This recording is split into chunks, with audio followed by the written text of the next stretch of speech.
오늘 이 본문의 말씀의 내용을 보면 말씀을 대하는 태도가 과연 그 삶의 모습 가운데 주님을 대하는 모습이 있음을 말씀해 주고 있는 그런 내용입니다. 오늘 그 17절과 18절 말씀을 보면 하나님께 대한 자신의 그 고백을 말씀하고 있습니다. 여호와여 주는 의로우시고 주의 판단은 옳으니이다. 주께서 명령하신 증거들은 의롭고 지극히 성실하니이다. 우리가 이 말씀을 보면 하나님께 대한 이 고백이 과연 우리들의 고백, 내가 그 하나님을 고백하는 내용 가운데 여호와여 주는 의로우시고 주의 판단은 옳습니다.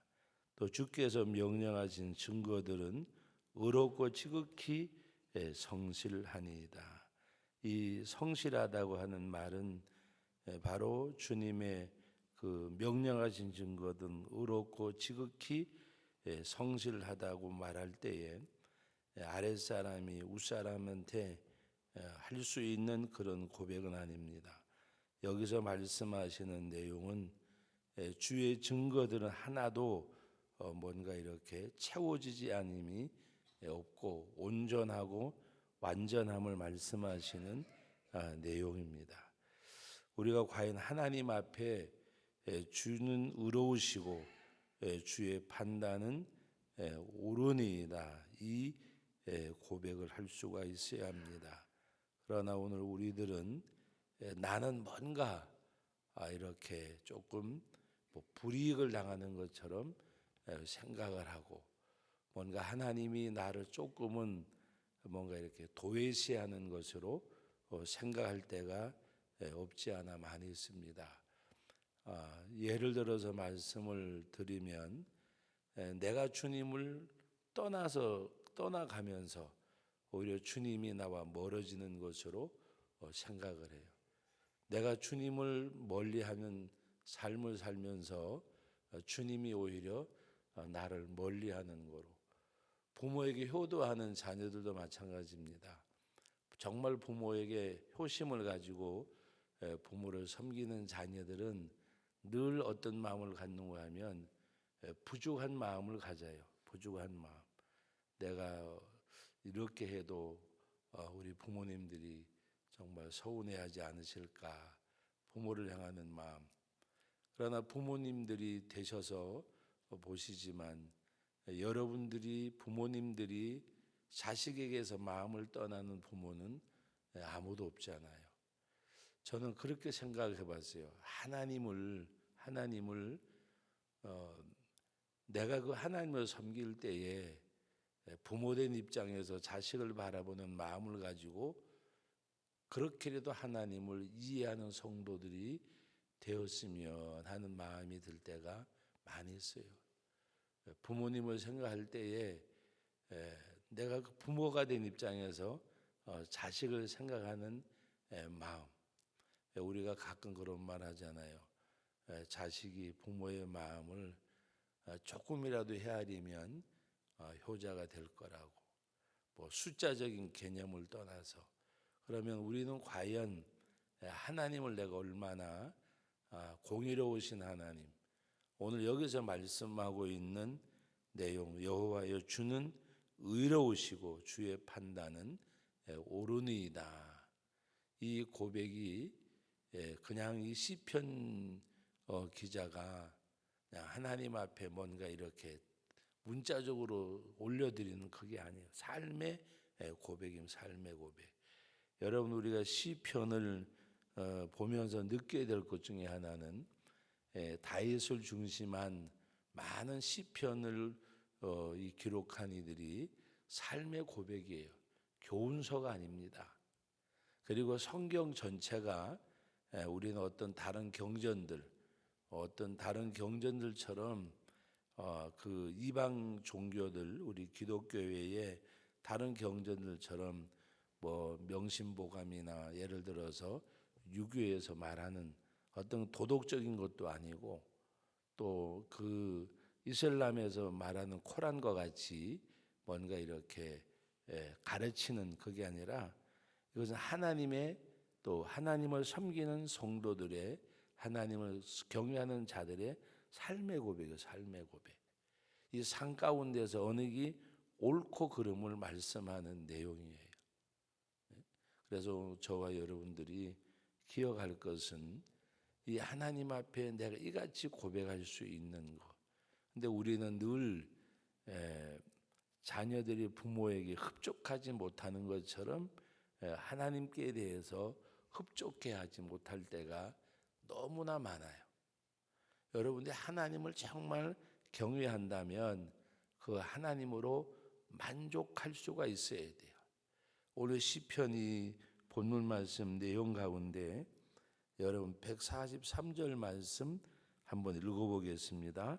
환난과 우환이 내게 미쳤으나 주의 계명은 나의 즐거움이니이다. 여러분 환난과 우환이란 말은 우리들이 어떤 그 내적으로 외적으로 외후 내환이란 말이 있잖아요. 내적으로도 바깥으로도 안팎으로 우리가 그 어려움을 당해도 주의 계명은 나의 즐거움입니다. 정말 여러분 주님을 만족하는 사람이 우리는 어떻게 해야 주님으로 만족하느냐? 세상 것으로 배불러야 주님을 만족해요. 세상 것으로 배불러야. 제가 요번에 우리 인도에 있는 선교사님들 컨퍼런스에 참석해서 어제 교사 간담회 할 때도 잠깐 이야기를 드렸는데 거기는 주일학교 학생도 핍박을 받으니까 옛날 우리 한국 교회의 초기 때에 바로 막 그 제주도에 한 20년이 넘은 것 같아요. 한 30년 가까이 20년 넘었을 때 거기 가서 주일학교를 한다든지 뭘 하면 엄마들이 와가지고 아버지들이 와가지고 아이들을 그 예배드리는 중에 때리고 데려간 것이 제 눈으로도 직접 보았어요. 근데 그 정도도 아니고 그 힌두교나 이슬람교 사람들은 기독교인들은 죽여도 그것이 죄가 되지 않는다고 생각을 해요. 죽여도. 여러분 많은 것들을 보잖아요. 그런 가운데서 그 선교 현장에서 전도하는 현장에서 정말 많은 어려움을 당하는 가운데 힌두교 사람들이 소를 자기들이 이렇게 피가 나도록 막 유해를 가해가지고 교회 앞에다가 끌어다 놓고 그리고 도망가고 신고를 한대요. 기독교인들이 소를 잡아서 먹으려고 지금 한다고. 그런데 가서 보면 소가 피를 흘리고 있잖아요. 근데 그것이 기독교인들이 그러지 않았다는 것을 알면서도 교회 목사님을 이제 끌어다가 이제 감옥에 가두고 유해를 또 고문을 하기도 하고 그런 가운데 또 그 구성 멤버들 가운데 위협을 해가지고 증인을 서게 만들고 그런 가운데서도 하나님의 복음을 전하고 그리고 그 가운데서도 믿음으로 이겨나가는 것은 오늘 여기서 말씀하고 있는 영적인 그 말씀에 대한 하나님께 대한 그런 기쁨이 아니면 그렇게 살아갈 수 없는 그래서 그 많은 일들을 보면서 그리고 제가 사진을 가져왔는데 예배당이 어떤 예배당이 있는가 하면 4사람이 앉으면 아마 제가 볼 때에는 세계에서 가장 작은 예배당이 아닐까. 그렇게 건물들이 또 생긴 건 처음 봤어요. 4사람이 앉으면 이 가로 길이가 다 되는 거예요. 우리 의자 하나보다가도 좁아요. 이 의지. 지금 여러분들이 앉은 예배당 의자 하나보다가도 좁아요. 우리는 지금 한 5명은 앉을 수 있잖아요. 4명이 앉으면 사람이 지나가질 못해요. 근데 그게 길더라고요. 무슨 골목처럼. 근데 거기서 예배를 드리고 복음을 전하고 그런 가운데 그것도 편안하게 무슨 이 복음을 전하는 데 자유가 있는 것도 아니고 우리 아침에 우리 9시에 세대 통합 예배를 드리니까 아이들이 늦게 일어나고 이렇게 한다고 이야기들을 하고 믿는 부모들까지도 아이들 깨우는 게 힘들다고 이야기를 하는데 제가 거기서 들은 것 중에 하나는 주일학교 선생님들이 집 앞에 가가지고 무슨 양재기를 두드리든지 휘바람을 분다든지 뭔가 그 아이하고 신호를 약속을 해가지고 하면 아이가 이제 화장실 가는 것처럼 하고 어디 가는 것처럼 해가지고 주일학교 그 선생님을 만나서 교회로 가는 거. 누가 깨우는 게 아니라 아이가 그때 되면 일어나가지고 이제 기다리는 거예요. 데리러 올 때를. 그래서 신호를 보내면 나가고 또 그 신호가 계속되면 부모가 알아차리니까 또 다른 신호를 바꿔가지고 애들을 데리고 가고. 여러분 우리는 뭔가 이렇게 긴장감이 없잖아요. 긴장감이 없이 사니까 오늘 이 말씀의 내용 우리 143절 환난과 우환이 내게 미쳤으나 주의 계명은 나의 즐거움이니이다. 그리고 오늘 그 138절 139절 말씀 다 같이 한번 읽어봅니다. 내 대적들이 주의 말씀을 잊어버렸으므로 내 열정이 나를 삼켰나이다. 내 대적들은 주의 말씀을 잊어버렸지만은 나는 뭐라고요? 내 열정이 나를 삼켰나이다. 내 열정이 그 열정이 뭘까요? 하나님에 대한 하나님의 말씀에 대한. 그래서 오늘 말씀 가운데 140절 말씀 우리들의 삶도 이같이 되어졌으면 좋겠어요. 140절 같이 한번 읽어봅니다. 주의 말씀이 순수함으로 주의 종이 이를 사랑하나이다. 말씀을 사랑하는 것, 말씀을 사랑하는 것. 여러분 하나님의 일은 많이 하는 것, 열심히 하는 것. 하나님의 일을 어떻게 하는 게 잘하는 걸까? 열심히 하는 것, 많이 하는 것. 여러분 하나님의 말씀은 순종하는 거예요. 그게 하나님 앞에 가장 잘하는 거예요. 순종하는 것. 여러분 열심히 하고 뭔가 하고 하나님 앞에 순종하고 그리고 주의 일과 사역이 주님 앞에 기쁨이 되어지는 것. 기쁨이 되어지는 것. 우리는 내 만족 가운데 일을 하려고 그래요. 내 만족 가운데. 내 만족이 아니라 하나님의 기쁨과 만족이 되어져야 돼요. 하나님의 기쁨과 만족. 얼마 전에 어떤 일을 이렇게 하려고 하는데 어떤 분이 그래요. 이거 하면은 이 사람이 이거 잘할 것 같다고. 제가 그랬어요. 교회 안에서는 서툴러도 부족해도 교회 일은 누가 해야 되느냐? 기도하는 사람들이 해야 된다. 조금 부족하도 허물이 있어도 아무리 잘하는 것 같고 똑똑한 것 같고 논리적이고 영악한 것 같고 뭔가 완벽한 것 같을지라도 기도하지 않는 사람이 하나님의 일을 할 수가 없어요. 여러분 생각해 보세요. 하나님을 사랑하는 사람이 하나님 앞에 예배가 되어져야 되고 하나님을 사랑하는 사람의 삶의 증거는 순종입니다. 순종. 어디에 말씀 앞에 순종하는 것. 여러분 환난, 우환이 내게 미쳐도 오늘 환난과 우환이 내게 미쳤으나 주의 계명은 나의 즐거움입니다. 오늘 그 140절 말씀에 주의 말씀이 심히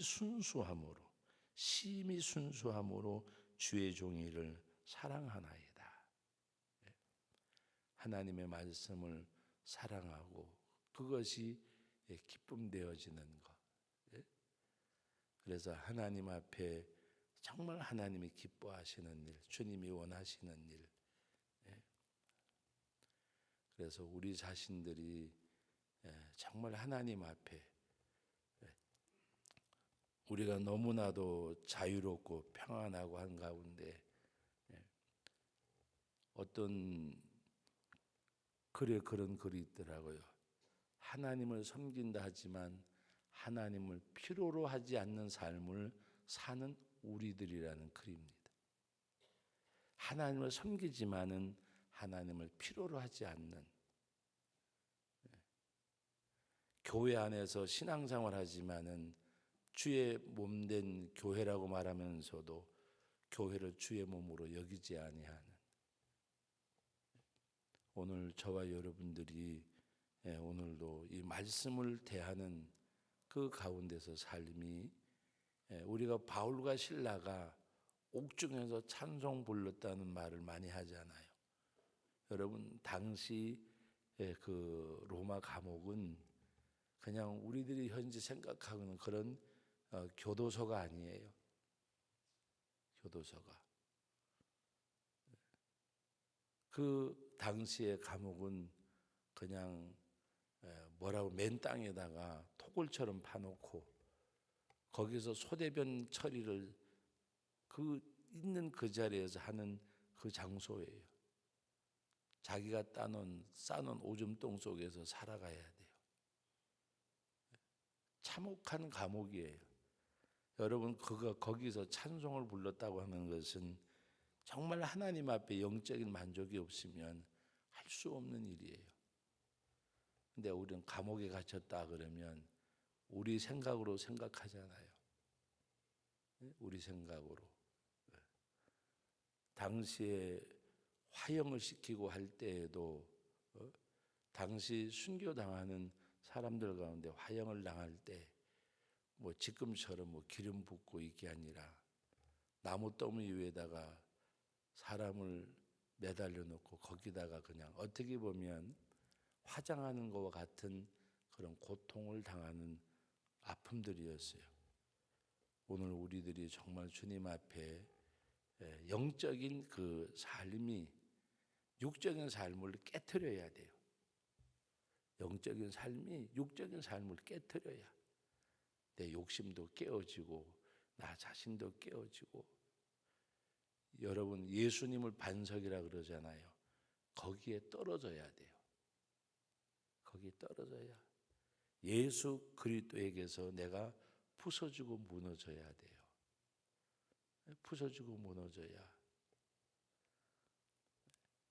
우리가 늘 부르는 찬송 가운데 나와 세상은 간 곳 없고 구속한 주만 보이도다. 정말 하나님 앞에 그와 같은 가운데서 영적인 기쁨과 만족이 있는 그런 은혜. 작년에 태국에 가서 선교사님들 와가지고 컨퍼런스 하는데 그때 인도에서 오신 그 책임자가 있었어요.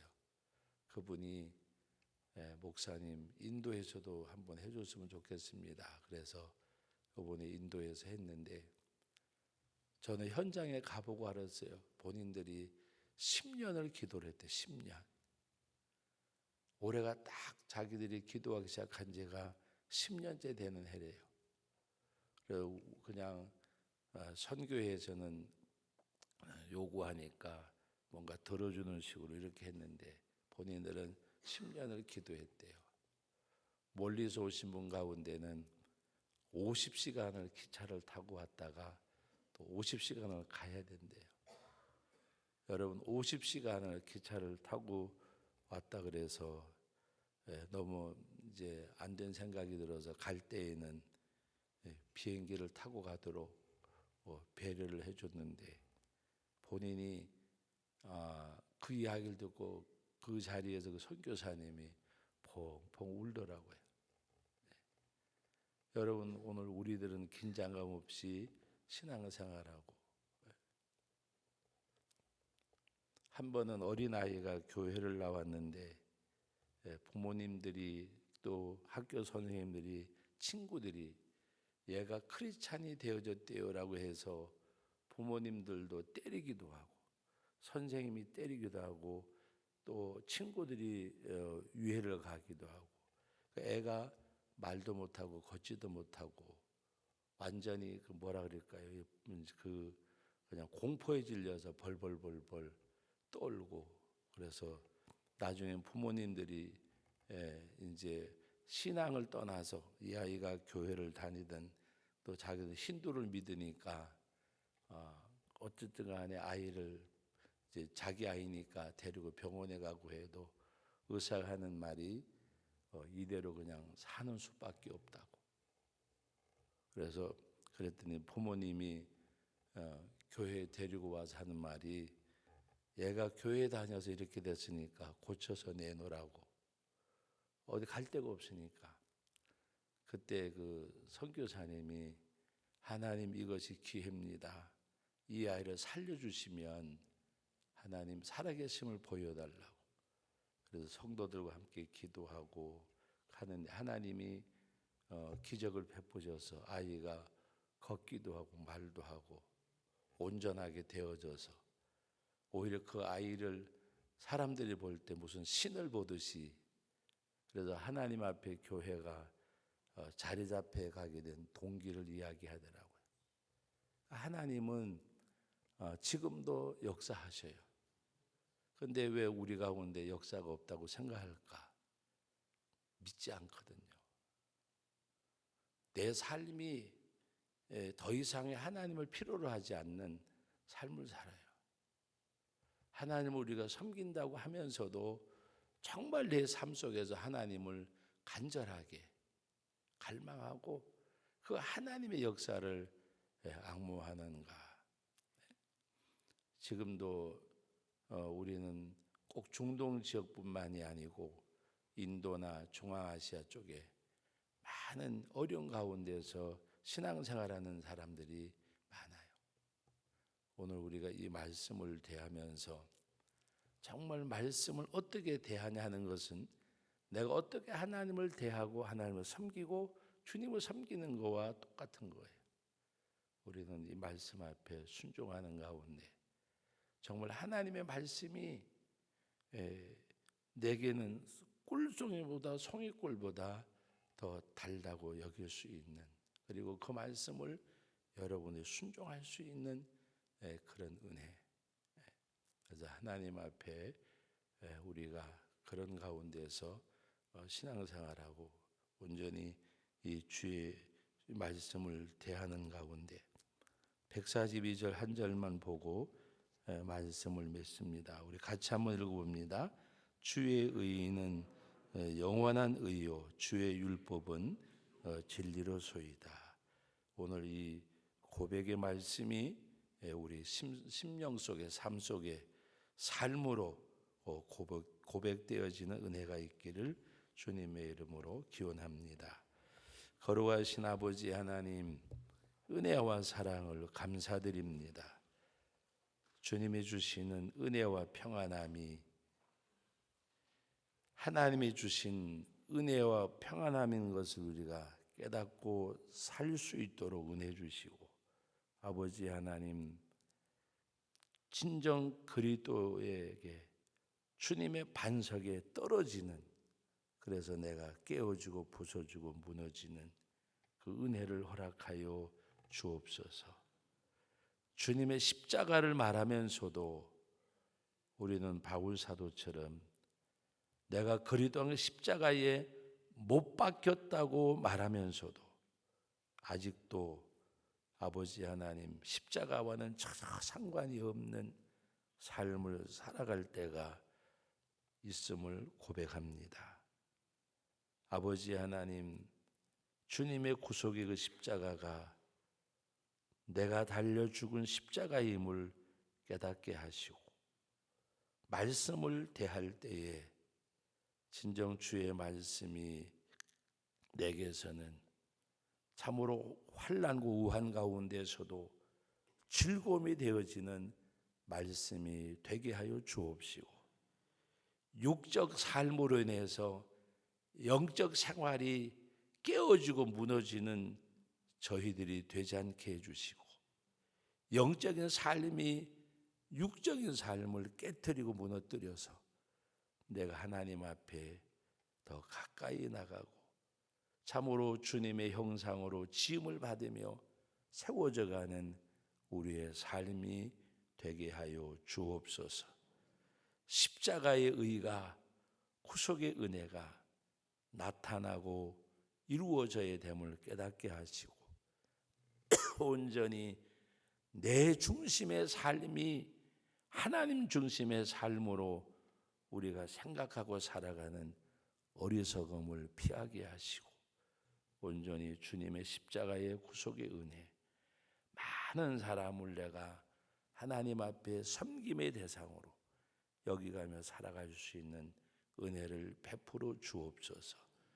주님이 길이요 생명이라고 말씀하셨는데 주님을 따르는 주의 제자들이 되게 해 주옵소서. 너희가 열매를 많이 맺으면이라고 말씀을 하셨습니다. 열매를 많이 맺으면 아버지께서 영광을 받으실 것이고 너희가 내 제자가 되리라고 말씀하셨사오니, 삶을 통해서 복음의 열매가 말씀에 순종하는 가운데 말씀의 역사가 맺혀가는 저희들이 되게 하여 주옵소서. 거룩한 성일입니다. 하나님 영광을 받으시고 나 자신이 속죄 제물이 되고 번제물이 되고 화제가 되어지는 은혜가 오늘도 하나님 허락해 주옵소서. 예수님의 이름으로 기도하옵나이다. 아멘.